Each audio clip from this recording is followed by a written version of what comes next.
एक राजकुमारी ने की 4 सत्य। नमस्कार दोस्तों, स्वागत है हमारे आज के खास इंटरेस्टिंग वीडियो से। जो कोई राजकुमार रात में मुझे 4 बार संतुष्ट करेगा वही बनेगा मेरा असली मर्द। आज हम दोस्तों आपके लिए बहुत ही काम की जानकारी लेकर हाजिर हुए हैं। इसीलिए प्यारे साथियों, आपसे मेरा निवेदन है, कृपया करके आप हमारे इस चैनल पर हमारी वीडियो की समाप्ति तक बने रहें। आज जो वीडियो हम आपको लिए लेकर के आए हैं, इस वीडियो का एक एक शब्द आपके लिए बड़ा ही कीमती होने वाला है साथियों। तो प्यारे साथियों, इस छोटी सी कहानी के माध्यम से हम आज जानेंगे कि आखिर एक राजकुमार ने कौन सी वो 4 शर्तें रखी थी। जो भी कोई राजकुमार उन शर्तों को आकर के पूरा करेगा तो वही उसका असली मर्द बनेगा। तो दोस्तों बने रहिए हमारी वीडियो की समाप्ति तक हमारे इस चैनल पर। और दोस्तों, वीडियो प्रारंभ करने से पहले आपसे एक निवेदन है, यदि आपने हमारे अभी तक इस चैनल के लिए सब्सक्राइब नहीं किया है तो कृपया करके चैनल के लिए सब्सक्राइब कर ले, बेल आइकन के लिए ऑन कर दे और अच्छे अच्छे कमेंट किया करें। तो आइए प्यारे साथियों, गौर करते हैं इस कहानी की तरफ। तो प्यारे साथियों, प्राचीन समय की बात है, किसी राज्य में महाराज कोटक राज करते थे। महाराज कोटक जो थे अपने राज्य की जनता की हर तरीका से देखभाल करते थे, उनके कष्टों का निवारण करते थे। उनके राज्य में उनकी प्रजा कभी भी किसी भी प्रकार से दुखी नहीं रहती थी। और महाराज कोटक अपने राज्य में एक फकीर का भेष धारण करके अपनी प्रजा का हालचाल जाना करते थे और इसी प्रकार से अपने नगर में चारों तरफ भ्रमण करते रहते थे। वो ये जानना चाहते थे कि मेरे राज्य में प्रजा किसी भी प्रकार से दुखी तो नहीं है, किसी को कोई किसी प्रकार का कष्ट तो नहीं है। महाराज कोटक जो थे अपने ज्ञान व बुद्धिमानी और दया के मामले में दूसरे राज्यों में भी विकसित थे। तो प्यारे साथियों, एक समय की बात है, महाराज कोटक अपने महलों में पहुंचे। तब महाराज कोटक की पत्नी ने और महाराज में किसी न किसी बात को लेकर के बहस चढ़ गई थी। तब महाराज कोटक की पत्नी ने कहा कि हे महाराज, आप मुझसे व्यर्थ बहस कर रहे हो, लेकिन महाराज यदि मैं आज आपसे रूठ गई तो मेरी जैसी गुणवान और सुंदर स्त्री तुम्हें फिर कभी नहीं मिलेगी। तो प्यारे साथियों, महाराज कोटक ने तब क्रोध में आकर के कह दिया कि हे रानी, ऐसी बात नहीं है, मैं तुमसे भी ज्यादा सुंदर रूपवती गुणवती पत्नी के लिए ला सकता हूँ, जिसका तुम क्या सुरख की अप्सरा भी उसका सामना नहीं कर सकती। तो प्यारे साथियों, महाराज कोटक के इन शब्दों के सुनने के बाद में महाराज कोटक की रानी ने कहा, तुम तो ऐसे बात कर रहे हो जैसे तुम किसी राज्य की रानी के लिए या फिर राजकुमारी के लिए हरण करके हमारे महलों में ले आओगे, ऐसे तुम बोल रहे हो। तो प्यारे साथियों, महाराज कोटक के दिल में यह बात जो थी एकदम तीर की तरह चुभ गई। तब महाराज कोटक ने भी अपनी स्त्री के कहने पर गुस्से में कह दिया कि हे रानी, अब तुम भी देखना, मैं रानी सुंदरा के लिए तुम्हारे लिए और तुम्हारे पास बंदी बनाकर के लाऊंगा और उसी से मैं विवाह करूंगा। तो प्यारे साथियों, महाराज कोटक ने उसके बाद में यह निश्चित कर लिया कि चाहे अब कुछ भी हो जाए कि अब तो मुझे राजकुमारी वसुंधरा से विवाह तो करना ही है। महाराज कोटक के लिए इस बात का पता था कि राजकुमारी वसुंधरा जो है वो अप्सराओं की तरह सुंदर, रूपवान और गुणवती और बड़ी बुद्धिमान और नृत्य कला में माहिर स्त्री है। बड़े से बड़े राजा महाराजा उससे विवाह करने के लिए लालायित होते रहते हैं। लेकिन राजकुमारी वसुंधरा ने अपने विवाह के लिए एक शर्त रखी थी कि वह उसी से ही विवाह करेगी। मेरे चुप हो जाने पर यदि कोई भी राजकुमार मुझे 4 बार में हंसा देगा तो मैं उसके साथ में विवाह कर लूंगी। यदि कोई भी राजकुमार ऐसा नहीं कर पाया तो मैं उसे अपने जेल में बंदी बना करके डलवा दूंगी। तो प्यारे साथियों, इसी प्रकार से धीरे धीरे करके राजकुमारी वसुंधरा के यहाँ पर 101 राजकुमार बंद हो चुके थे, जो कि बंदी ग्रहण में पड़े हुए थे। धीरे धीरे करके एक से एक राजकुमार और राजा जो थे वो राजकुमारी वसुंधरा के कैदी बन चुके थे। राजकुमारी वसुंधरा ने अपने महल के सामने एक ढोल टंगवा दिया था। जो कोई राजा या फिर राजकुमार उससे विवाह करने की इच्छा से आता था, उसके लिए उस ढोल में चोट मार करके यह साबित करना होता था कि यह राजकुमार राजकुमारी वसुंधरा से विवाह करने के लिए आया है। इधर महाराज कोटक ने ऐसे 4 अपने योद्धाओं के लिए अपने साथ में भेजा, जो वो मौका पाते ही कभी भी अदृश्य हो सकते थे और जब वह इनकी इच्छा होती तो अपने भेष के लिए बदल सकते थे।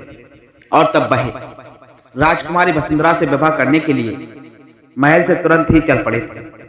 तो प्यारे साथियों, महाराज कोटक ने उन 4 योद्धाओं के लिए रास्ते में ही अपनी योजना के बारे में पूर्ण तरीका से समझा दिया था। उस नगर में प्रवेश करने से पहले ही वह 4 योद्धा एकदम से अदृश्य होकर के महाराज कोटक के साथ ही साथ चलने लगे। शाम होने से पहले ही वे चारों और महाराज कोटक राजकुमारी वसुंधरा के महल में नजदीक आ चुके थे। वहां पहुंच करके उन्होंने ढोल के पास रखा हुआ उस डंके के लिए उठाया और तेज गति से उस ढोल के लिए बजाना आरंभ कर दिया। उस ढोल की आवाज सुनते ही राजकुमारी वसुंधरा ने अपने सिपाहियों के लिए आदेश दिया। जिस व्यक्ति ने भी, जिस राजकुमार ने भी उस ढोल के लिए बजाया है, उस राजकुमार के लिए बड़े सेवा सत्कार के साथ में अतिथि गृह में लाया जाए और उनका उचित ढंग से सेवा सत्कार किया जाए। तो प्यारे साथियों, राज का पहला पैर शुरू होने से पहले राजकुमारी वसुंधरा 16 श्रृंगार करके अपने महल में जाकर के एक तुरंत के ऊपर बैठ गई। फिर राजकुमारी वसुंधरा ने अपने सैनिकों के लिए आदेश दिया कि हे सैनिकों, महाराज कोटक के लिए तुरंत ही मेरे पास उपस्थित किया जाए। तब उसके बाद में महाराज कोटक ने उन चारों योद्धाओं के साथ में, जो बिल्कुल ही अदृश्य होकर के चल रहे थे, उनको अपने साथ में लेकर के राजकुमारी वसुंधरा के महल में प्रवेश किया। योजना के अनुसार वो चारों योद्धा अदृश्य होकर के सूचित रूप का धर करके एक पलंग के पास पर बैठ गए, एक मटकर के पास में बैठ गए, एक खिड़की के पास पर बैठ गए और एक राजकुमारी वसुंधरा के गले के हाल के पास में बैठ गए। इसी प्रकार से वो चारों योद्धा एक एक करके बैठ गए। तब महाराज कोटक ने राजकुमारी वसुंधरा के सामने एक आसन पर बैठ गए। तब महाराज कोटक ने राजकुमारी वसुंधरा से बातचीत करने का प्रयास किया, लेकिन राजकुमार वसुंधरा जो थी महाराज कोटक से बोली ही नहीं। राजकुमारी वसुंधरा महाराज कोटक के सामने ऐसे बैठ गई थी मानो कि जैसे कोई पत्थर की शिला बैठी है। तब महाराज कोटक ने उस पलंग की तरफ देखते हुए कहा कि हे भाई पलंग, राजकुमारी वसुंधरा तो बोलेगी नहीं, अब तू ही कुछ कर जिससे राज का एक पहर कट जाए। तब उस पलंग के पाय के पास छुपा हुआ एक योद्धा कहने लगा, अरे महाराज कोटक, आप यहाँ आकर के कहाँ फंस गए हो? राजकुमारी वसुंधरा के लिए आज तक कोई भी राजकुमार एक बार में नहीं बुलवा सकता, लेकिन महाराज कोई बात नहीं है, समय काटने के लिए मैं आपके लिए एक अनमोल कहानी सुनाता हूँ। आप तो महाराज बस हुंकारा देते चले जाना। तब उसी समय पर पलंग कहानी सुनाने लगा। तब उसी समय पर महाराज कोटक हुंकारा भरते हुए कहानी के लिए सुनने लगे। तब वह योद्धा कहने लगा कि हे महाराज, बहुत पुराने समय की बात है, किसी नगरी में महाराज कुबेर राज करते थे। उनके बेटे का नाम था चंद्रधन और चक्रधन की जो मित्रता थी वह एक सटके की लड़की से हो चुकी थी। सेठ का लड़का और चक्रधन एक दूसरे के लिए बहुत प्रेम करते थे। जब कहीं घूमने के लिए जाते थे, एक साथ ही घूमने के लिए जाया करते थे। उन दोनों ने कसम भी खाई थी कि हम भी जहां जाएंगे साथ ही साथ जाएंगे, एक दूसरे का साथ कभी भी नहीं छोड़ेंगे। इसीलिए वह दोनों व्यक्ति साथ साथ खेलकर अति साथ जाएंगे, एक दूसरे का साथ कभी भी नहीं छोड़ेंगे। इसीलिए वह दोनों मित्र साथ साथ खेलते थे, साथ साथ खाते करते थे और जहां भी वो जाते थे तो एक साथ ही जाते थे। दोनों मित्र इतनी महती मित्रता थी, एक दूसरे के बिना एक पल भी नहीं रहते थे। अब तो धीरे धीरे करके उन दोनों का विवाह हो चुका था। अब दोनों की ही पत्नी ससुराल से अभी तक नहीं आई थी। वो दोनों मौके में थी, क्योंकि प्यारे साथियों उनका गौना नहीं हुआ था। एक दिन सेठ ने अपने पुत्र से कहा कि हे बेटा, अब तुम्हारी पत्नी और तुम दोनों ही जवान हो चुके हो, अब ज्यादा दिनों तक बहू का महके में रहना ठीक नहीं है। इसलिए बेटा तुम अपनी ससुराल जाकर के अपनी पत्नी को बुला करके ले आओ। तब उसी समय पर सुसंत कहने लगा कि हे पिताजी, आपकी आज्ञा मेरे सर माते है। मैंने अपने मित्र राजकुमार चक्रधन से वादा करके रखा है कि मैं उसके बिना अकेला कहीं पर भी नहीं जाऊंगा। तो प्यारे साथियों उसकी बात सुनकर के सेठ ने कहा कि हे बेटा, यदि ऐसी बात है तो तुम अपने मित्र राजकुमार चक्रधन को भी अपने साथ बुला करके अपने ससुराल ले जाओ। तो प्यारे साथियों उसके बाद में सुशांत ने अपने पिता सेठ की बात को मान लिया। इधर राजकुमार चक्रधन ने भी अपने पिता से जाने की आज्ञा ली और अपने मित्र सुशांत के साथ में जाने के लिए तैयार हो गया। अगले दिन सुबह सुबह ही दोनों ने अपनी यात्रा पर प्रारंभ कर दी। इधर राजकुमार तो रास्ते में ही हंसी मजाक करते हुए जा रहा था, लेकिन सुशांत इधर के मन ही मन में ऐसा सोच करके चिंता में घूर जा रहा था कि पता नहीं आज मेरे ससुराल वाले राजकुमार चक्रधन की सेवा उसके अहमियत के एहसास से कर पाएंगे या नहीं, कहीं राजकुमार चक्रधन नाराज ना हो जाए। तो प्यारे साथियों इसी प्रकार से चलते चलते वह बहुत आगे तक आ पहुंचे। रास्ते में एक देवी माता मंदिर पड़ता है। उन्हें पता था कि देवी माँ के मंदिर के सामने जो भी सर झुका करके मांगो वह पूरा तरीका से संसार के लिए मिल जाता है। देवी माँ के आगे रोगियों का रोग मिट जाता है, कोड़ियों के कोड़ मिट जाते हैं, और जो लोग विवाहित नहीं होते हैं उनका विवाह हो जाता है। जो लोग बेसंतान होते हैं उन्हें संतान की प्राप्ति हो जाती है। यह सुनने के बाद में दोनों ही देवी माँ के दर्शन करने के लिए चले गए मंदिर में। तब सुशांत ने देवी माँ से प्रार्थना करते हुए कहा कि हे देवी माँ, कि मेरी ससुराल में मेरे मित्र का सम्मान उसकी प्रतिष्ठा के साथ से ही होना चाहिए। यदि मेरी मुराद पूरी हो गई तो वापस लौटते समय में मैं आपके लिए अपना शीश दान दे दूंगा, भेंट कर दूंगा। देवी माँ से ऐसी प्रार्थना करने के बाद में दोनों ही मित्र फिर अपने रास्ते के लिए आगे बढ़ चले। आपसे थोड़ी देर बाद वो सुशांत के ससुराल पहुंच गए। सुशांत के ससुराल वाले जो थे वो बहुत बड़े धनी सेठ थे। शहर में उनकी बहुत सारी ऐसी दुकानें थी जिनमें व्यापार उनका बड़े अच्छे ढंग से चल रहा था। इसी प्रकार से उनका व्यवहार जो था और व्यापार जो था वो देश विदेशों में फैला हुआ था। तो प्यारे साथियों, वैसे वाले होने के साथ साथ में बड़े ही दिलशाली थे।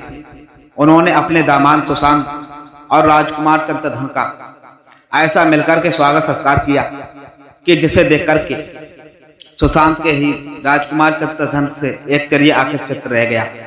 ऐसा सत्कार, ऐसा स्वागत राजकुमार चंद्रधन ने अपने जीवन में पहले कभी नहीं देखा था।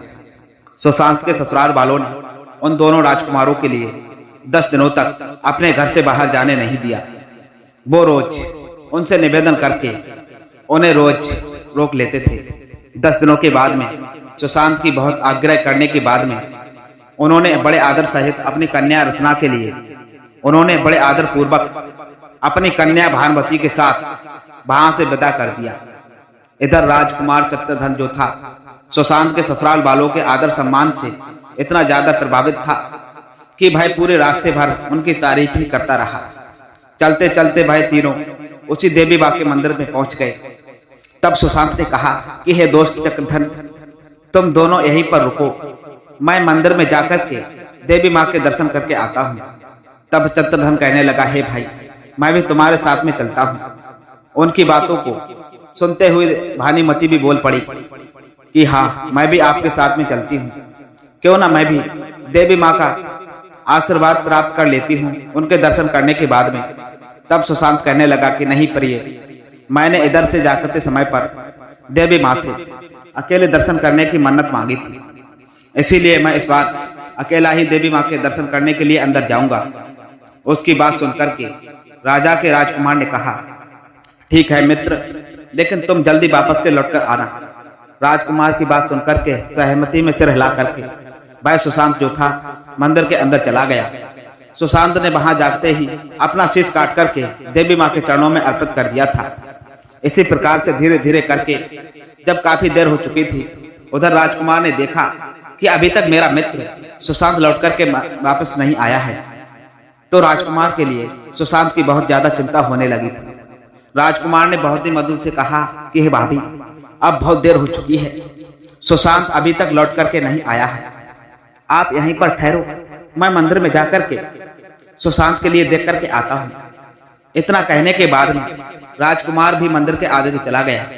जब मंदिर में उसने अपने मित्र का कटा हुआ सिर देखा तो एकदम से उसके पैरों के नीचे जमीन जो थी वह खिसक गई। तब राजकुमार विलाप करते हुए बोला, रोता बिलखते हुए बोला कि हे मित्र, आगे तुमने ये क्या कर दिया? अब मैं जाकर के आखिर तुम्हारे पिता और तुम्हारे पत्नी के लिए क्या जवाब दूंगा?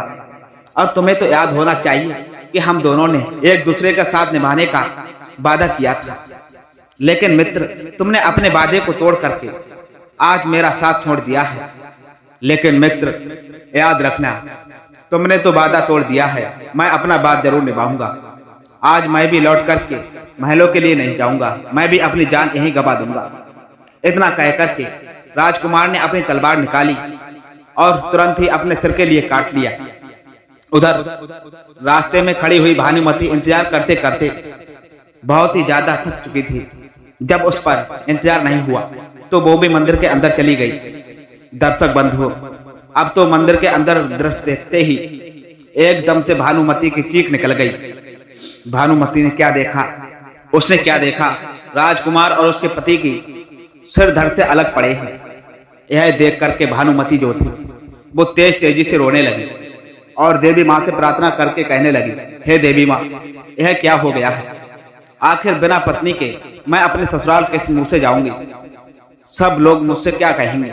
लोग मुझे अभागिन और अकलिंकिनी कह करके मेरा अपमान करेंगे। माँ, ऐसे अपमान तुम्हारे जीवन से तो जीना अच्छा है कि आज मैं भी अपने प्राण यहीं पर त्याग दूं। इतना कहने के बाद में भानुमति ने जमीन पर पड़े उस तलवार के लिए उठाया और अपना सिर काटने के लिए तलवार के लिए चढ़ाने लगी।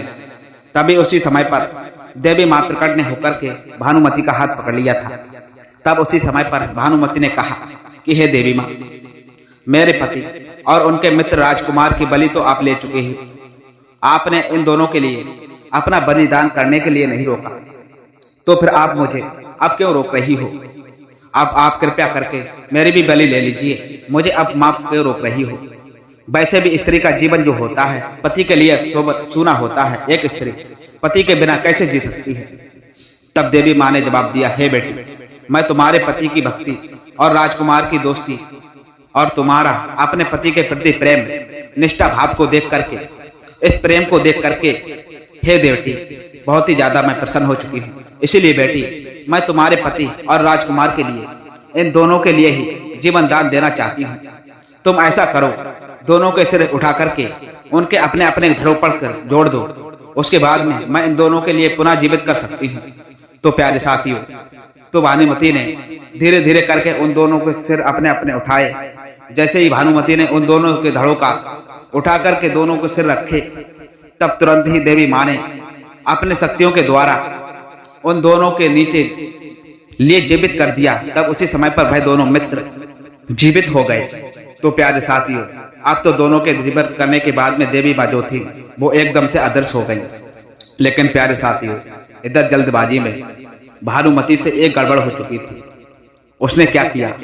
सुशांत का जो सिर था वो उसने राजकुमार के सिर पर रख दिया, और जो राजकुमार का धड़ था वो सुशांत के सिर पर रख दिया, और जो राजकुमार का धड़ था उस पर सुशांत का सिर रख दिया। अब वो दोनों विचार में पड़ गए कि आखिर भानुमति पत्नी किसकी है, सुशांत के सिर वाले की या फिर धड़ वाले की। तो प्यारे साथियों, अब वहीं पर आ जाइए। इधर रानी वसुंधरा कहने लगी कि हे महाराज कोटक, मैंने तो तुम्हारी बहुत प्रशंसा सुनी है कि आप बहुत न्यायप्रिय राजा हैं। अब आखिर तुम ही न्याय करो कि भाई रत्ना किसकी पत्नी है, कि भाई भानुमति आखिर किसकी पत्नी है। तब राजा कोटक ने बड़े सहजता भाव से कहा कि हे राजकुमारी वसुंधरा, इसमें कौन सी बड़ी बात है? भानुमति जो है वो सुशांत के धड़ वाले की पत्नी हो। यह सुनकर के राजकुमारी वसुंधरा जो थी वो एकदम से चौंक उठी और महाराज कोटक की तरफ गुस्से से देखती हुई बोली कि वाह राजन वाह, क्या खूब लड़ाई किया है आपने। मैंने आपके न्याय के बारे में दूर दूर तक देश विदेशों में चर्चा सुनी थी, लेकिन मुझे लगता है आप तो आज एक छोटा सा न्याय भी नहीं कर पाए हैं। भानुमति जो है वो उस सुशांत के धड़ वाले की पत्नी नहीं, बल्कि सुशांत के सिर वाले की पत्नी होगी, क्योंकि सिर के बिना धड़ का कोई मूल नहीं होता। इसीलिए हे महाराज कोटक, तो मैंने नहीं पता है, इंसान का सिर ही उसकी पहचान होती है, उसका धड़ नहीं। तो प्यारे साथियों, राजकुमार की वसुंधरा के इन शब्दों को सुनने के बाद में महाराज कोटक ने एकदम से मुस्कुराते हुए बोला कि हे राजकुमारी वसुंधरा, आप बिल्कुल सटीक सही कह रहे हो। आपने बिल्कुल सत्य न्याय किया है। भानुमति जो है वो सिर वाले के ही पत्नी होगी। फिर उन्होंने ढोली से कहा कि बजा रे ढोली, एक बार फिर से बजा। तब उसके बाद में उस ढोलची ने भी ढोल में पहली बार एक डंका लगा दिया। तो प्यारे साथियों, इधर राजकुमार वसुंधरा जो थी फिर से एक पत्थर की मूर्ति बन करके उसी पलक पर बैठ गई। तब राजा कोटक ने पास रखे उसी मटके से कहा कि हे भाई मटके, एक पहर तो पलक ने काट दिया, लेकिन अभी भी रात के 3 पहर बचे हैं। राजकुमारी वसुंधरा तो अब बोलेगी भी नहीं, और इस तरीका से हमारी बैठे बैठे रात कटेगी नहीं। अब तो तू ही कुछ बोल, कुछ अपनी सुना और कुछ दुनिया की सुना, ताकि तेरा कहानी में मैं लिप्त होकर के कुछ समय और कट सके। तब मटके के पास बैठी हुई उस योद्धा ने कहा कि हे महाराज, मैं भी रात्रि काटने के लिए आपके लिए एक छोटी सी कहानी सुनाता हूँ। बस महाराज कोटक, आप हुंकारा देते रहना। तब उसके मटके के पास में बैठे हुए उस योद्धा ने कहानी को पहला प्रारंभ कर दिया बस महाराज कोटर आप हुंकारा देते रहना। किसी राज्य में महाराज रघुराज करते थे। उनके पुत्र का नाम था गोपाल और इधर सेठ का नाम था। दोनों ही बचपन से बड़े ही घरे मित्र थे। उन दोनों ने बड़े मित्रता थी। वो बेचारे साथ ही साथ खाते पीते रहते थे, साथ ही साथ उठते बैठते रहते थे, सोते थे। बचपन में ही उन दोनों ने एक दूसरे के लिए वचन दे दिया था कि जिसकी भी हम दोनों में से विवाह पहले हो जाएगा, वह अपने स्त्री के लिए सुहागरात वाले दिन दूसरे के पास में भेजेगा। तो प्यारे साथियों, इसी प्रकार से धीरे धीरे करके समय बीतता चला गया। धीरे धीरे करके इधर दोनों ही जवान हो गए। तब साहूकार ने अपने बेटे का विवाह एक सुंदर सी कन्या के साथ में बड़े हंसी खुशी के साथ में कर दिया। उस कन्या का नाम भी वीरांगना था। तो प्यारे साथियों, इधर वीरांगना सुहागरात वाले दिन स्वासेच पर 16 श्रृंगार करके राजकुमारी वीरांगना जो थी 16 श्रृंगार करने के बाद में उस सुहाग साग पर बैठ करके उसने पति का इंतजार करने लगी। थोड़ी देर बाद इधर सेठ की बेटे ने उसी कक्ष में प्रवेश किया जिसका नाम गोपाल था और मुंह लटका करके रानी वीरांगना के सामने जाकर के बैठ गया। तो प्यारे साथियों, इधर राजकुमारी वीरांगना ने जब गोपाल के लिए ऐसे उदास देखा तो उसी समय पर गोपाल को देख करके राजकुमारी वीरांगना तुरंत कि उसके मन में जरूर कोई ना कोई बात जरूर है जिसे कहने में मेरा पति आज गोपाल मुझसे झिझक रहा है। उसने बड़े प्यार के साथ में अपने पति गोपाल से पूछा, क्या बात है? क्या आप मुझसे नाराज हैं? क्या मुझसे कोई भूल बन गई है? क्या आपके मैं लिए पसंद नहीं हूं? तब गोपाल कहने लगा, नहीं प्रिय, ऐसी कोई बात नहीं। तो राजकुमारी वीरांगना कहने लगी, क्या मेरे परिवार वालों ने तुम्हारे घर वालों की सेवा सत्कार करने में कोई कमी छोड़ दी थी या फिर दहेज में किसी वस्तु को देने में कोई कमी छोड़ दी? तब महाराज बड़े प्यार से कहने लगा, नहीं प्रिय, ऐसी कोई बात नहीं है। बताइए स्वामी, आखिर फिर क्या बात है जो आप मुझसे बताने में झिझक रहे हैं? मैंने तो आपसे विवाह किया है। आप ही मेरे परमेश्वर हैं और मेरा सब कुछ आपका ही है और मैं तो धर्म की आराधनी हूँ। यदि आपके लिए कोई सुख दुख हो रहा है तो उसमें समृद्ध होना मेरा भी धर्म है। इसीलिए स्वामी, अब आप मुझे अपने मन की बात के लिए बता सकती हैं। तब गोपाल कहने लगा कि हे वीरांगना, मैं एक बहुत बड़े धर्म संकट में फंस चुका हूँ। अब मेरे समझ में नहीं आ रहा है आखिर मैं करूं तो क्या करूं। तब वीरांगना कहने लगी, ऐजी ऐसी कौन सी बात है? तब कुछ सोच समझ करके गोपाल धीरे से बोला कि हे वीरांगना, मैंने अपने मित्र के लिए बचपन में ही एक वचन दे दिया था। जो महाराज रघु का राजकुमार है उसे मैंने बचपन में ही एक वचन दे दिया था जिसे ना तो मैं मित्रता की खातिर तोड़ सकता हूँ और ना ही मैं उसे निभा सकता हूँ। मैं तो अब धर्म संकट में फंस चुका हूँ। तब वीरांगना कहने लगी, ऐसा कौन सा वचन आपने दिया है? अब तो आप मुझे बता सकती हो। तब गोपाल ने कहा कि हे प्रिय, वचन ही कुछ ऐसा है जिसे मैं तुम्हारे बताने में झिझक रहा हूँ। मुझे शर्म आ रही है, खुद पर लज्जा आ रही है कि आखिर मैंने ऐसा वचन दिया ही क्यों था। तब रागिनी वीरांगना कहने लगी, कैसा भी वचन हो, आप महाराज मुझसे निकोच होकर के मुझसे कहिए। मैं आज का वचन निभाने में आपका पूरा साथ दूंगी। यदि इसके लिए मुझे अपनी जान भी देने पड़े तो मैं हंसते हंसते स्वीकार कर लूंगी। तब गोपाल कहने लगा, हम दोनों मित्रों ने एक दूसरे के लिए वचन दिया था कि जिस दोस्त की भी शादी पहले हो जाएगी हम दोनों में से, वह अपनी पत्नी के लिए सुहागरात वाले दिन अपने मित्र के पास में भेजेगा। अब आप ही बताइए हे राजकुमारी वीरांगना, यदि मैं वचन के लिए तोड़ता हूँ तो ऐसे में धर्म के अनुसार दोस्त के साथ में दगा होगा। अगर निभाता हूँ तो तुम्हारा प्रतिबद्ध खंडित हो जाएगा और साथ ही साथ तुम्हारी राज भी चली जाएगी। इसीलिए राजकुमारी वीरांगना, मैंने भी विवाह करते समय तुम्हारी लाज बचाने का तुम्हें वचन दिया है। तब वीरांगना कहने लगी, हे नाथ, आप किसी प्रकार की कोई चिंता मत कीजिए, आप तो बस मुझे आज्ञा दीजिए, मैं आपके वचन के लिए भी निभा लूंगी और साथ ही साथ अपने धर्म के भी लिए बचा लूंगी। तो प्यारे साथियों, अपनी पत्नी वीरांगना की बात सुनने के बाद में गोपाल के मन में बोझ जो था वो कुछ हल्का हुआ और उसके बाद में उसने राजकुमारी वीरांगना के लिए उस राजकुमार के पास आने के लिए आज्ञा दी। तो प्यारे साथियों, उसके बाद में राजकुमारी वीरांगना 16 श्रृंगार करने के बाद में पायल छमछम पैरों में बजाती हुई उस राजकुमार के महलों की तरफ रवाना हो गई। इधर रास्ते में कुछ डाकू लुटेरे जा रहे थे। जब उन चोर लुटेरों ने राजकुमारी वीरांगना को पैरों की उन पायलों की आवाज सुनी तो वह एकदम से उसी तरफ गए जहां पर उन्होंने राजकुमारी वीरांगना के लिए इतना गहने पहने हुए जाते हुए देखा था। इतने गहनों को देख करके उन डाकू लुटेरों को नेत्र जो थे वो एकदम से चौंक जाने लगे।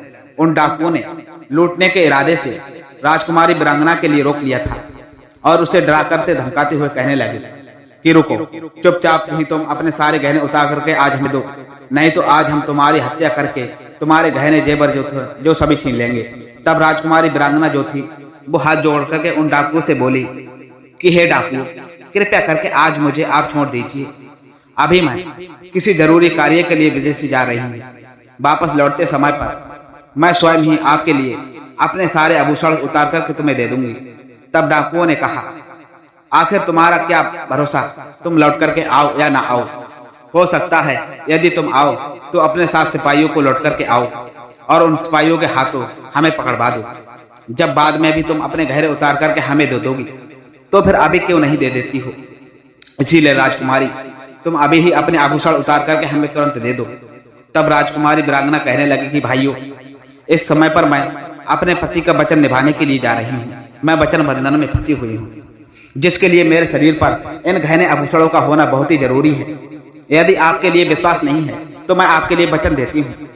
मैं अपने पति के लिए इस वचन को निभाने के बाद में मैं अपने मुख से आपके दिया गया वचन वह जरूरी लौटते समय में निभाऊंगी। इसीलिए आज मैं आज से निवेदन करती हूँ, कृपया करके आप अभी मुझे जाने दीजिए। तो प्यारे साथियों, तब वह डाकू आपस में विचार विमर्श करने लगे थे। उन सभी ने आपस में मिलकर के सलाह की, अभी इसी राजकुमारी के लिए जाने देते हैं। यदि यह वापस लौटकर आएगी तो उसी समय पर हम इसे लूट लेंगे। यदि नहीं लौट करके आएगी तो हमारी किस्मत रह गई, नहीं आएगी तो हमें किसी और के दूसरे के लिए ढूंढ लेंगे। फिर उनमें से एक डाकू ने कहा कि ठीक है, आज हम तुम्हें माफ करते हैं, जाने देते हैं, लेकिन सुबह होने से पहले ही तुम वापस लौट करके आ जाना। तो प्यारे साथियों, तब राजकुमार वीरांगना ने उन डाकुओं की बात बदल ली और वहां से आगे चलने लगे। इसी प्रकार से उन डाकुओं ने उससे राजकुमारी के लिए वहां से जाने दिया। राजकुमारी वीरांगना जो थी वहां से आगे के लिए चलने लगी और छमछम पायल पैरों में बजाती हुई राजकुमारी के महलों के सीधों को चढ़ते हुए उसके शयन कक्ष में जाकर के पहुंच गई। इधर राजकुमार जो था अपने पलंग पर गहरी निद्रा में सो रहा था। तब इधर राजकुमारी वीरांगना ने उसके पैर का रूठा मरोड़ कर उस राजकुमार को उठाते हुए कहा कि जागो राजकुमार, जागो। तब एकदम से राजकुमार जो था वो छटपटाकर उठ बैठा। अपने सामने 16 श्रृंगार किए हुए एक इंद्र की अप्सरा के समान उस सुंदर स्त्री को देख करके राजकुमार जो था वह एकदम से चौंक गया था। राजकुमार भानु प्रताप को लगने लगा था कि मैं एक सपना देख रहा हूं। उसने अपने हाथों से राजकुमार भानु प्रताप ने अपनी आंखों के लिए बार बार मड़ा और फिर राजकुमार भानु प्रताप ने देखा गौर से कि यह एक सपना नहीं है, ये वास्तव में सच है। यह एक इंद्र की अप्सरा के धैर्य एक सुंदर सी स्त्री जो दिखने में बिल्कुल परी लग रही है। अब राजकुमार देख रहा है कि भाई आज मेरे सामने खड़ी है। तब राजकुमार भानु प्रताप ने बड़े निवेदन करते हुए पूछा कि हे देवी, आखिर आप कौन हैं और तुम इतनी रात में कहां से आई हो और इस तराकी से मेरे शयन कक्ष में आधी रात के समय आने का आखिर तुम्हारा कारण क्या है? तब राजकुमारी वीरांगना ने कहा, हे राजकुमार भानु प्रताप, मैं आपके मित्र गोपाल की पत्नी वीरांगना हूं और मैं उनका वचन निभाने के लिए आपके पास आपके महलों में आई हूं। तब उसी समय पर भानु प्रताप कहने लगा, कैसा वचन, कौन सा वचन? तब राजकुमारी वीरांगना ने कहने लगी कि हे राजकुमार, आपके और आपके मित्र के बीच में बचपन में यह तय हुआ था कि तुम दोनों में से जिसका भी विवाह पहले हो जाएगा वह अपनी पत्नी के लिए सुहागरात वाले दिन अपने मित्र के पास में भेजेगा। इसीलिए आज तुम्हारे मित्र ने उसी वचन को निभाने के लिए मैं आपके मित्र गोपाल की आज्ञा से मैं यहाँ पर आपके महलों में आपके पास में आई हूँ। तब इधर राजकुमार भानु प्रताप के लिए अपने मित्र के द्वारा दिया गया वचन जो बचपन में दिया था वो एकदम से राजकुमारी वीरांगना के मुतादे ही याद आ गया। वो इस बात को सोच करके भला ही शर्मिंदा हुआ। उसी समय पर राजकुमार भानु प्रताप ने हाथ जोड़ करके कि हे देवी, आप मुझे माफ कर दीजिए, ये तो हमने बचपन में नादानी की वजह से एक दूसरे के साथ में कर दिया था। कि हे देवी, आप मुझे माफ करो, ये कोई वचन नहीं होता। केवल ये तो हमारी बचपन की नासमझ थी और नादानी थी। आखिर मेरे मित्र की पत्नी मेरी सगी भाभी हुई, और भाभी तो माँ के समान होती है। इसीलिए हे माँ, मैं अपने बचपन की इस नादानी पर बहुत ज्यादा शर्मिंदा हूँ। इसीलिए मैं आज से ही आपके लिए अपनी माँ के रूप में स्वीकार करता हूँ। इतना कहकर के राजकुमारी वीरांगना के लिए चुन्नी उड़ाई और हीरे जवाहरात से भरा हुआ थाल देकर के राजकुमारी वीरांगना के लिए उसी समय पर तुरंत ही विदा कर दिया। तब राजकुमारी वीरांगना छम-छम करते हुए राजकुमार के यहाँ से तुरंत ही अपने घर के लिए वापस लौट पड़ी। इधर रास्ते में वही डाकुआ उसका इंतजार कर रहे थे। उसके पायल की आवाज सुनकर के वही डाकू जो थे वो एकदम से छुप गए। कहीं वह कि कहीं वो अपने साथ में सिपाहियों के लिए लेट करके नहीं आ रही है। कि जब उन डाकुओं के लिए इस बात की तसल्ली हो गई कि राजकुमारी अब अकेली ही आ रही है, तो उन्होंने आपस में चर्चा करते हुए कहा कि हे भाई, ये तो औरत वास्तव में सच में अपने वचन की पक्की है। इतने में राजकुमारी वीरांगना तुरंत ही अपने पास में पहुंच गई।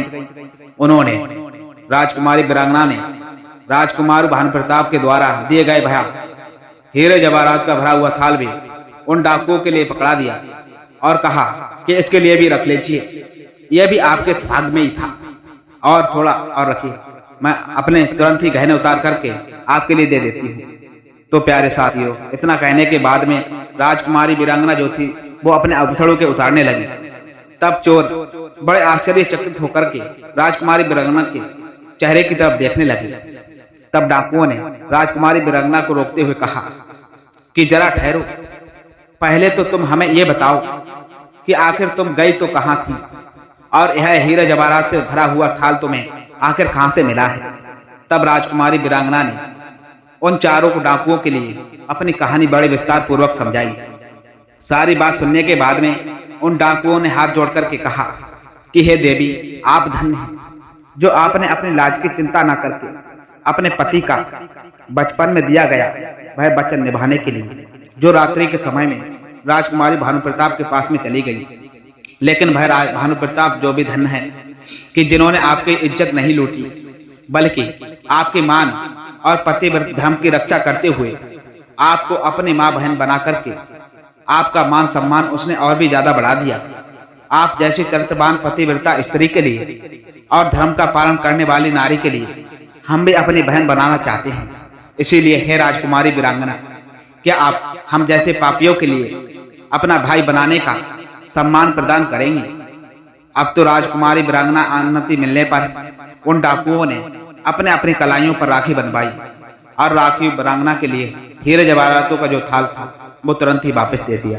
इसके साथ ही साथ उन डाकुओं के पास में और भी लूटा हुआ धन था, वो भी राजकुमारी वीरांगना के लिए भेंट कर दिया और उसे बड़े सम्मान के साथ में सुरक्षित राजकुमारी वीरांगना के लिए उसके घर तक पहुंचा दिया।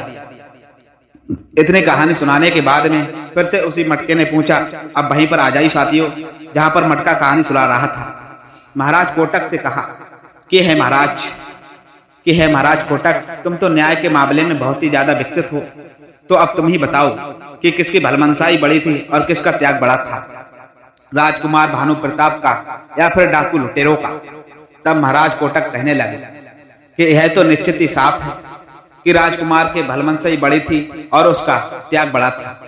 यदि राजकुमार भानुप्रताप चाहता तो राजकुमारी वीरांगना की लाज जो था वो लूट सकता था, लेकिन राजकुमार भानुप्रताप ने ऐसा नहीं किया, बल्कि राजकुमारी वीरांगना को अपने माँ के उन पुरस्कार स्वीकार कर करके उसका मान सम्मान और भी ज्यादा बढ़ा दिया और साथ ही साथ उसे हीरे जवाहरातों का भरा हुआ थाल भी भेंट में दे दिया। तो प्यारे साथियों, अब महाराज कोटक की ये बात सुनकर के राजकुमारी वसुंधरा जो थी वो गुस्से की वजह से एकदम से उबड़ पड़ी और एकदम से राजकुमारी वसुंधरा क्रोध में आकर के महाराज कोटक से कहने लगी कि हे महाराज कोटक, आखिर आपका क्या न्याय है? क्या ऐसे ही आप न्याय करके अपने राज्य में अपने प्रसिद्ध हुए हो? बड़ी भलमनसाई और त्याग राजकुमार भानुप्रताप नहीं थे, बल्कि उन डाकू लुटेरों की थी। राजकुमार भानुप्रताप ने तो उसे अपने बहन अर्थात मां बना करके और अपने अपार संपत्ति धन में से उसे जरा से हीरे जवाहरात दे करके, बल्कि उसके जगह पर उन डाकुओं ने ना तो उसका हीरे जवाहरातों का वो थाल लूटा बल्कि उसे अपनी बहन बनाते हुए उनका अपने पास में और लोगों के लूटा हुआ जो धन था वह भी उन्होंने बहन बनाकर के उन्हें भेंट कर दिया। फिर उन्होंने उसके बाद में राजकुमारी वीरांगना के लिए सुरक्षित उसके घर तक भी पहुंचाया था। तो प्यारे साथियों, तब महाराज कोटक इधर शरारत भरी मुस्कुराहट से बोले कि अरे वाह राजकुमारी वसुंधरा, आप तो बहुत ही ज्यादा बुद्धिमानी राजकुमार निकली। आपने तो बिल्कुल सत्य और खरा न्याय किया है। उन डाकू लुटेरों की भरमनसाहित बड़ी थी। मैं आपकी इस बात से, इस न्याय से सहमत हूं। राजकुमारी वसुंधरा दूसरी बार बोल चुकी थी कि इसीलिए राजा कोटक ने आस्ते हुए अपने ढोल से कहा कि बजा रे ढोलची। 2 बार ढोल बजा। तब राजकुमारी वसुंधरा कहने लगी कि उसी समय पर जो ढोल था वह जोर जोर से बजाने लगा। अब इधर राजकुमारी वसुंधरा जो थी वह फिर से पत्थर की मूर्ति बनकर के या वह सतर्क होकर के बैठ गई उसी पलंग पर। तब राजा कोटक ने खिड़की की तरफ देखते हुए कहा, क्योंकि उस खिड़की के पास में वही योद्धा बैठा हुआ था जो 4 योद्धा महाराज कोटक के साथ में आए थे। तो योद्धा से कहने लगे कि हे भाई, अब तो राजकुमारी वसुंधरा बोलेगी नहीं। इस प्रकार से 2 घड़ी बात तो हो चुकी है, लेकिन अब बिना बोले और सुने बाकी की रात कैसे कटेगी? अब तो तू ही बता, कोई राज खोल। तब खिड़की के बैठे हुए उस योद्धा ने कहा कि ठीक है महाराज कोटक, आपका हुक्म मेरे सिर माथे पर है। समय काटने के लिए मैं भी आपके लिए एक कहानी सुनाता हूँ, बस आप हुकारा देते चले जाना। तब खिड़की पर बैठे हुए उस योद्धा ने कहानी को सुनाते हुए कहा और उसके बाद में राजा कोटक ने जोर जोर से हुकारा भरने लगे थे। योद्धा कहने लगा कि हे महाराज कोटक, प्राचीन समय की बात है। किसी नगर में एक ब्राह्मण और एक साहूकार, ये दोनों ही रहते थे। इन दोनों में बड़ी मित्रता थी। साहूकार और ब्राह्मण का विवाह जो था दोनों का ही बचपन में हो चुका था, लेकिन इनका गौना नहीं हुआ था। जवान होने के बाद में दोनों ही एक साथ में अपने अपने पत्नी को लाने के लिए रवाना हुए। तब इधर ब्राह्मण ने अपने साथ में अपने न्याय के लिए भी भेजा। बहुत दूर तक साथ साथ चलने के बाद में, जहां से जाने के बाद में वे दोनों ऐसी जगह पर पहुंच गए थे जहां से उन दोनों की ससुराल जाने का रास्ता अलग अलग था। इसलिए उन दोनों के वहां से अलग अलग रास्ते पर जाना था। इसीलिए एक दूसरे ने यह कहते हुए विदा ली कि हे मित्र, वापस लौटते समय पर हम अपने ससुराल से जब वापस लौट करके आएंगे तो इसी जगह पर पुनः हम वापस लौट कर आएंगे। जो भी पहले लौट करके यहाँ पहुंच जाएगा वो यहीं पर रुक करके दूसरे के आने का इंतजार करेगा। तो प्यारे साथियों, यह कहकर के दोनों ही अपने अपने मार्ग के लिए चल दिए। कुछ समय बाद ब्राह्मण अपने न्याय के साथ में अपने ससुराल में पहुंच गया। इधर ब्राह्मण के साथ में न्याय को साथ देख करके उसके ससुराल की एक बुजुर्ग बूढ़ी माँ ने अपनी बहुओं के लिए सलाह दी थी कि अरे बहुओं, जबाई राजा के साथ में साथ गांव का न्याय भी आया है। आज तक उसकी बड़ी अच्छे ढंग से खातिरदारी करना, कहीं उसकी खातिरदारी में किसी प्रकार की कोई कमी ना रह जाए, नहीं तो वो अपने यहाँ पर वापस लौटने के बाद में हमारे यहाँ की उल्टी सीधी बातें करेगा। यदि आज इसकी हमने अच्छे तरीका से खातिरदारी की, तो ये अपने यहाँ पर जाकर के हमारे यहाँ की तारीफ भी करेगा। इससे उसके ससुराल में उसका मान सम्मान भी बढ़ जाएगा। तो प्यारे साथियों, इतना सुनने के बाद में खातिरदारी में जुड़ गई। अब इधर कोई जमाई ब्राह्मण के लिए कोई पूछे ना पूछे, लेकिन नाई की खातिरदारी में कोई भी कमी नहीं होने दे रही थी। खाना खिलाना हो या फिर नाश्ता कराना हो, अब तो हर काम में पहले तो नाई की खातिरदारी होने लगी। यह देख करके ब्राह्मण बड़ा ही मायूस हो उठा और मन ही मन में चिढ़ने लगा था। अब तो नाई अपने खातिरदारी को देख करके अपने मूछे पर ताव दे रहा था। नाई की ऐसी खातिरदारी देख करके ब्राह्मण जो थे अपने घर वापस लौटने की जल्दबाजी करने लगे थे। लेकिन प्यारे साथियों, 3-4 दिन तक खातिरदारी करने के बाद में उस ब्राह्मण के ससुराल वालों ने ब्राह्मण की पत्नी के लिए ब्राह्मण के साथ ही विदा कर दिया। उसके बाद में ब्राह्मण के ससुराल वालों ने ब्राह्मण के लिए जाते समय दहेज में बहुत सारा सम्मान दिया। फिर उसके बाद में घोड़े पे सवार होकर के ब्राह्मण की पत्नी और नाई वहां से अपने घर के लिए चल देते हैं। रास्ते में नाई ब्राह्मण के ससुराल वालों की तारीफ करते हुए जा रहा था। वो यही कह रहा था कि आज पंडित जी की ससुराल वालों ने तो पंडित जी से भी ज्यादा मेरी खातिरदारी की है। लेकिन नाई की बात समझ करके ब्राह्मण के मन में चिढ़ और गुस्सा भरती चली जा रही थी। लेकिन वह नाई खातिरदारी की वजह से चुप होने का नाम ही नहीं ले रहा था। नाई के मुख से अपनी खातिरदारी की बात सुनकर के ब्राह्मण जो था बड़ा ही क्रोधित हो उठा। इतना ज्यादा क्रोध में ब्राह्मण क्रोध में आ गया कि ब्राह्मण ने उस नाई के लिए और अपने पत्नी के लिए वही रास्ते में उतार दिया और घोड़े पे सवार होकर के वह अकेला ही अपने घर के लिए चल पड़ा। उसके जाने के बाद में नाई ने भी अपनी नगर का रास्ता निहार लिया। इधर ब्राह्मण की पत्नी पति द्वारा बीच रास्ते में छोड़े जाने पर वह बेचारी अकेले क्या करती, वह वापस अपने घर के लिए लौटकर आने लगी। लेकिन रास्ता भटकने के कारण वह किसी और नगर में जा पहुंची। नगर में घुसते ही एक बूढ़ी औरत का घर पड़ता था। तब पंडितानी ने जाकर के उस बूढ़ी माई के लिए कुछ थोड़ा सा धन दिया और बूढ़ा माई का कुछ दिनों तक उसका साथ में रहने के लिए उसे मना लिया था। अब तो ब्राह्मणी उसी बूढ़ी औरत के साथ में उसी के घर पर रहने लगी थी। वही बूढ़ी औरत फूलों की माला बना करके राजा के महल में पहुंचाया करती थी। अब इधर ब्राह्मणी भी उस बूढ़ी औरत की इस काम में मदद करने लगी थी। अब तो भाई बूढ़ी औरत बगीचे से फूल तोड़ करके ला करके तब ब्राह्मणी अलग अलग तरीका के माला बना करके उनके फूल की अलग अलग तरीके के माला बना करके उनके गुलदस्ते बना दिया करती थी, जिन्हें भाई बूढ़ी माई राजा के यहाँ राज दरबार में पहुंचवा करती थी। रोज नए नए सुंदर और लुभावनों गुलदस्तों को देख करके राजा ने एक दिन उस बूढ़ी औरत से पूछा कि हे बूढ़ी बहू, माँ आजकल तो तुम बहुत ज्यादा सुंदर सुंदर गुलदस्ते और मालाएं बना करके लेकर आती हो, लेकिन इतनी सुंदर कारीगरी तुम नहीं कर सकती हो। हे बूढ़ी माई, तुम आज मुझे सच सच बताओ, यह गुलदस्ते और यह माला कौन बनाता है? तब बूढ़ी औरत कहने लगी कि हे महाराज, कुछ दिनों से मेरे घर पर एक ब्राह्मणी आकर के ठहरी हुई है। वह और बहुत ही अच्छी बुद्धिमान और बड़ी ही अच्छी कारीगर है। वही रोज इतने सुंदर और मालाएं बनाती है। वह इतने सुंदर गुलदस्ते और मालाएं बना करके भेजती है। तब राजा कहने लगा, हे बूढ़ी माँ, तुम अभी अपने घर के लिए चली जाओ और कल सुबह ला करके उस स्त्री को मेरे दरबार में पेश करो। उसके बाद में बूढ़ी औरत उस ब्राह्मणी के पास में गई और उसे जाकर के महाराज का हुक्म सुनाया। तब उस ब्राह्मणी ने राजा के सामने जाकर के बोला, लेकिन भाई बेचारी बूढ़ी औरत भला क्या करती, उसने राजा के हुक्म को मानना ही था। उसके बाद में भाई बूढ़ी औरत उस ब्राह्मणी से विनती करती है, उसके लिए राजा के लिए महल में तुरंत ले आई। तब उस ब्राह्मणी के रूप और सौंदर्य को देख करके इधर राजा भानु प्रताप जो थे एकदम से उस ब्राह्मणी पर मोहित हो बैठे, क्योंकि राजा के महल में ब्राह्मणी का इतनी सुंदर उतने समान और भी कोई स्त्री उनके महल में नहीं थी।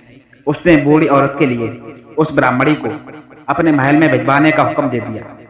तब ब्राह्मणी ने कहा कि हे राजन, आप तो इस राज के मालिक हो, इस राज के राजा हो, इस नाते से आप तो मेरे पिता के समान हो, फिर आप मुझे भला अपने महल में बंदी बना करके कैसे रख सकते हो? तब राजा कहने लगा उस ब्राह्मणी से, हे ब्राह्मणी, तुम हमारे महल की नहीं हो, तुम हमारे राज्य की नहीं हो, इसीलिए हम तुम्हारे पिता समान नहीं हो सकते, इसीलिए तुम्हें आज हमारे महल में रहना ही पड़ेगा। जब बार बार समझाने पर राजा भानु प्रताप नहीं माना, तब ब्राह्मणी ने कहा कि हे महाराज, मैं एक विवाहित स्त्री हूँ, मेरे पति ने मेरा त्याग कर दिया था, और महाराज तुम्हें नहीं पता है, एक विवाहित स्त्री के साथ में रहने से तुम्हें बहुत बड़ा पाप लगेगा। आप मुझे कम से कम 6 महीने का समय दे दीजिए। यदि इन 6 महीनों में मेरा पति मुझे लेने के लिए नहीं आया तो मैं अपने आप के लिए कुमारी ही समझूंगी, और मैं उसके बाद में मैं आपके महलों में रहने के लिए आ जाऊंगी। तो प्यारे साथियों, ब्राह्मणी के मुख से इन वचनों को सुनने के बाद में राजा भानु प्रताप ने उस ब्राह्मणी के लिए 6 महीने के समय दे दिया, लेकिन उस ब्राह्मणी के लिए नगर के बाहर एक महल में रहने के लिए छोड़ दिया था और अपने सैनिकों से उस ब्राह्मणी पर निगरानी रखने के लिए कह दिया था। तो प्यारे साथियों, अब तो वह बेचारी ब्राह्मणी रोज उस महल की खिड़की से रोज रास्ते की तरफ देखती रहती थी कि कभी कोई भूल से भी मेरे मायके या फिर मेरे ससुराल से इधर आ जाए तो वह उस व्यक्ति के हाथों अपना संदेशा भिजवा सकती है। तो प्यारे साथियों, उधर ब्राह्मण अपने पत्नी का त्याग करके उसी जगह पर पहुंच गया था जहां पर उसने उस साहूकार से मिलने का वादा किया था। साहूकार जो था ब्राह्मण से पहले ही उस जगह पर पहुंच चुका था और अपने पत्नी के साथ खड़ा हुआ उसी जगह पर ब्राह्मण के लौटने का इंतजार कर रहा था। जब उस साहूकार ने उस ब्राह्मणी के लिए अकेला आता हुआ देखा तो साहूकार पूछने लगा कि अरे मित्र, आखिर तुम अकेले कैसे चले आ रहे हो? आखिर तुम मेरी भाभी के लिए कहां छोड़कर आए थे? क्या मेरी भाभी ने तुम्हारे साथ में आने से मना कर दिया था? तब उस ब्राह्मणी ने उस साहूकार के लिए पूरी घटना विस्तार के साथ में समझाई। तब उस साहूकार ने उसे धत्कारते हुए कहा कि धिक्कार है मित्र, किसी और के पापों का दंड तुमने अपने निर्दोष पत्नी के लिए दे दिया। यदि तुम्हारे पत्नी के घर वालों ने तुमसे ज्यादा उस नाई की खातिरदारी कर दी तो आखिर इसमें भाभी का क्या दोष था? भला इतना छोटी बात पर कोई व्यक्ति क्या अपनी पत्नी के लिए छोड़ देता है? इसीलिए हे मित्र, यदि मेरी सराहना मानो तो इसी समय पर हमें तुरंत चल करके भाभी के लिए बुला करके लाना चाहिए। तो प्यारे साथियों, साहूकार की बात सुनते ही ब्राह्मण ने उसकी तुरंत मान ली। उसकी बात मान ली। उस साहूकार ने अपनी पत्नी के लिए पास में ही एक नजर में ठहरा दिया और स्वयं ही साहूकार के साथ में अपनी पत्नी के लिए बुलाने के लिए निकल पड़ा था। ब्राह्मण ने जाकर के अपने ससुराल में नगर के लोगों से पता किया तो उसकी पत्नी रास्ते से लौट करके आई थी, वो मायके में नहीं पहुंची थी। इसीलिए वह अपने ससुराल में ना जाकर के उस साहूकार के साथ में अपनी पत्नी की तलाश में वहां से निकल पड़ा। तो प्यारे साथियों, अब तो ब्राह्मणी को ढूंढते ढूंढते वो भी उसी नगर में जा पहुंचा था। तब इधर ब्राह्मणी ने महल की एक खिड़की से उन दोनों को आता हुआ देखा तो देखते ही ब्राह्मणी ने अपने ब्राह्मण के लिए तुरंत ही पहचान लिया था और महल के सैनिकों से कहकर के उन्हें उसने तुरंत ही अपने महलों में बुला लिया। तब महल में पहुंचते ही साहूकार ने ब्राह्मणी के लिए अपना परिचय दिया और कहा कि हे भाभी, आज मेरे मित्र ब्राह्मण से तुम्हें छोड़ने का यह बहुत बड़ा अपराध हो गया है। मेरा मित्र अपनी करनी पर शर्मिंदा है। इसीलिए हे भाभी, आप भी अब बीती हुई बातों के लिए भूल जाइए और अब आप हमारे साथ में घर के लिए चल दीजिए। तो प्यारे साथियों, तब ब्राह्मणी ने भी अपनी पत्नी से माफी मांगी। तो प्यारे साथियों, तब ब्राह्मणी ने अपने ब्राह्मण के लिए और साहूकार के लिए अपने साथ में घटी हुई घटना के बारे में पूरी तरीका से समझाया कि पहले हम लोगों के लिए राजा के पास चल करके राजा से आज्ञा लेनी चाहिए। तो प्यारे साथियों, इतना सुनने के बाद में ब्राह्मणी के मुख से वे दोनों राजाओं के सामने गए। तब उस ब्राह्मणी ने राजा से कहा कि हे महाराज, आज मेरे पति मुझे बुलाने के लिए आ गए हैं, इसीलिए महाराज अब आप हमें यहाँ से जाने की आज्ञा दीजिए। तो प्यारे साथियों, इधर राजा भानु प्रताप ने भी अपने वचन का पालन करते हुए उस ब्राह्मणी के लिए अपने पति के साथ जाने की आज्ञा दे दी। उसके बाद में साहूकार और ब्राह्मणी का पति वे तीनों वहां से निकल पड़े। तब रास्ते में चलते हुए साहूकार ने अपने पत्नी के लिए अपने साथ में ले लिया और उसके बाद में वे सभी अपने अपने नगर के लिए चले आए। और उसके बाद में साथियों बड़े सुखपूर्वक अपने अपने नगरों में रहने लगे थे। कहानी सुनाने के बाद में दोस्तों उस खिड़की के पास में बैठे हुए उस युवता ने कहा कि हे महाराज कोटक, मैंने आपके न्याय की चर्चा बड़े दूर दूर तक सुनी थी। आप ही बताइए कि ब्राह्मण और ब्राह्मणी में से उन दोनों में से आखिर कौन सबसे बड़ा, कौन सबसे ज्यादा महान था? तब महाराज कोटक कहने लगे कि हे भाई, आखिर इसमें पूछना क्या है? ये तो बिल्कुल ही साफ साफ है कि महानता तो उस ब्राह्मण की थी जिसने अपनी त्यागी हुई पत्नी के लिए पुनः अपना लिया था, जिसने अपने त्यागी हुई पत्नी के लिए दोबारा अपना लिया। तो प्यारे साथियों, फिर शब्दों को सुनने के बाद में राजकुमारी वसुंधरा की तन बदन में एकदम से आग लगने लगी थी। अब तो राजकुमारी वसुंधरा से चुप ना रहा गया। तब राजकुमारी वसुंधरा गुस्सा भरी निगाह से महाराज कोटक के लिए निहारने लगी थी और कहने लगी, अरे पापी अधर्मी राजा, क्या तू ऐसा न्याय करके अपने राज्य में प्रसिद्ध हुआ है? आखिर तू ही बता, इसमें इस ब्राह्मण की कौन सी महानता थी? उसने उसे अपने निर्दोष पत्नी के लिए त्याग दिया था।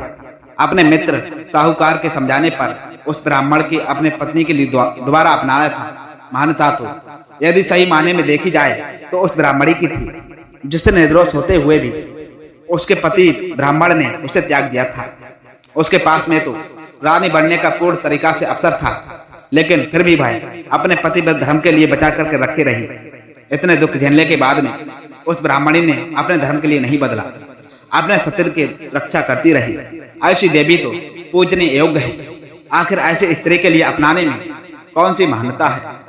तब महाराज कोटक ने हंसते हुए निगाहों से राजकुमारी वसुंधरा की तरफ देखा और कहने लगा कि वाह रानी वसुंधरा, आखिर तुमने क्या न्याय किया है। मैं तो आपके न्याय का दीवाना हो चुका हूँ। तो प्यारे साथियों, इसी प्रकार से राजकुमारी वसुंधरा अब तो तीसरी बार बोल चुकी थी। इसलिए महाराज कोटक ने भी फिर से उस ढोलकी से कहा कि बजा रे ढोल। तू 3 बार ढोल बजा। ढोलची के ढोल बजाने पर 3 बार ढोल कहने लगा डम डम ढम। तब महाराज कोटक कहने लगे कि महाराज, राजकुमारी वसुंधरा की तरफ महाराज कोटक देखने लगे। अब तो राजकुमारी वसुंधरा भी महाराज कोटक की चाल के लिए समझ चुकी थी। अब तो भाई पहले से भी ज्यादा चालाक और चतुर होकर के बैठ गई।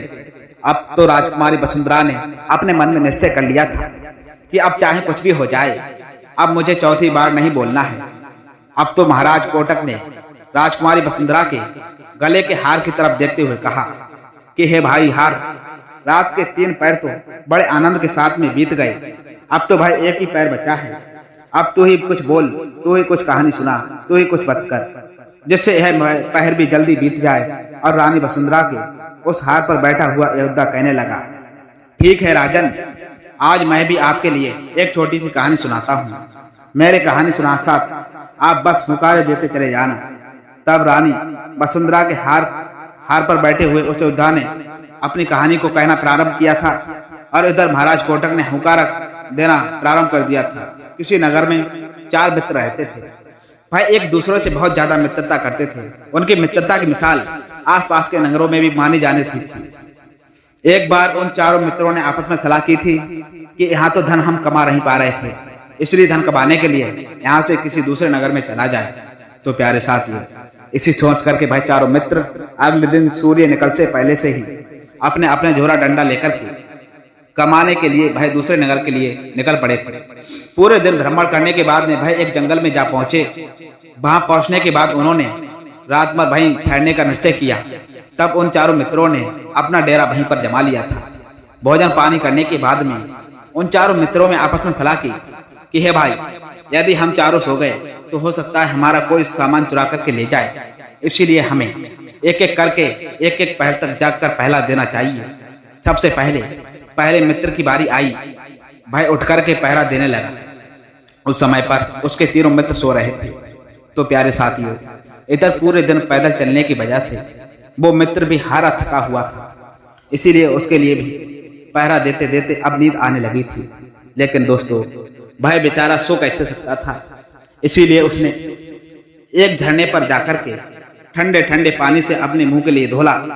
लेकिन प्यारे साथियों, इतने जतन करने के बाद में उसकी आंखों से नींद नहीं जा रही थी। तब उसने इधर उधर घूम करके देखा तो उसे एक लकड़ी का एक बड़ा सा गड्ढा दिखाई दिया। उसने अपना समय काटने के लिए, अपनी नींद भगाने के लिए उसने वहीं पर बैठ करके अपने औजार निकाल लिए और धीरे धीरे करके उस लकड़ी के गट्ठे के लिए छोलने लगा था।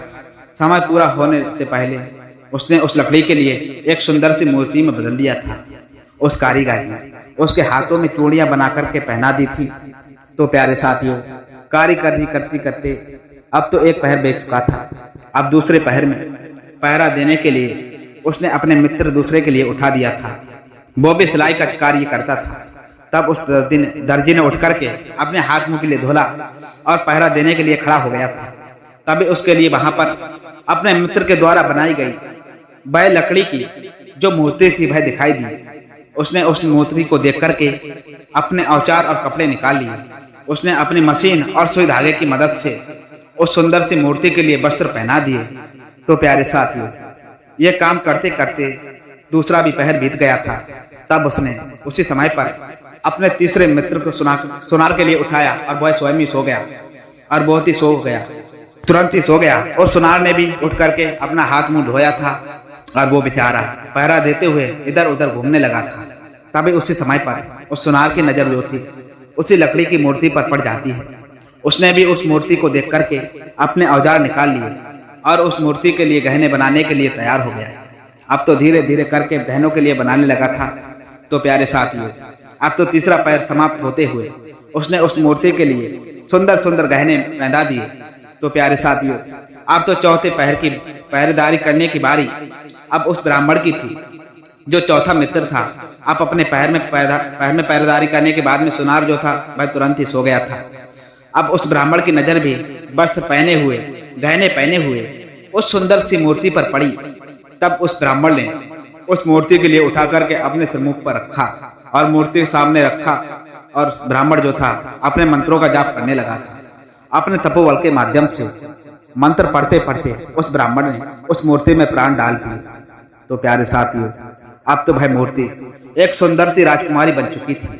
तब तक एक पहर और बीत गया था और इधर सुबह हो गई। वहां की तीनों मित्र भी उठ गए थे। अपने सामने अपने सुंदर राजकुमारी को देख करके उन्होंने उस ब्राह्मण से उस राजकुमारी के बारे में पूछा था। तब बाकी के मित्र तीनों कहने लगे कि हे मित्र, आखिर यह कौन स्त्री है? ये राजकुमारी यहाँ कहाँ से आई है? तब ब्राह्मण कहने लगा कि भाइयों, मुझे तो यहाँ पर वस्त्र और गहने पहने हुए एक सुंदर सी मूर्ति मिली थी। मैंने अपने मंत्रों के प्रभाव से आज इसमें प्राण डाल दिए हैं, इसीलिए अब मूर्ति जो राजकुमारी बन चुकी है, अब यह मेरी पत्नी बनेगी।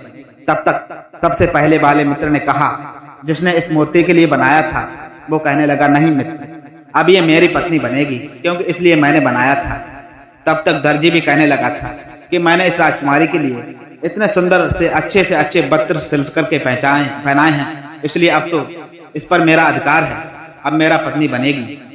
तब तक सुनार कहने लगा कि हे भाई, आखिर ऐसे कैसे हो सकता है कि मैंने तो इसे सुंदर से सुंदर आभूषण पहनाए थे, इसीलिए अब मैं धर्म से मेरी पत्नी बनेगी। तो प्यारे साथियों, इस प्रकार से वह चारों मित्र उस राजकुमारी पर अपना अपना हक जताते हुए एक दूसरे के लिए लोकर के झगड़ा करने लगे थे।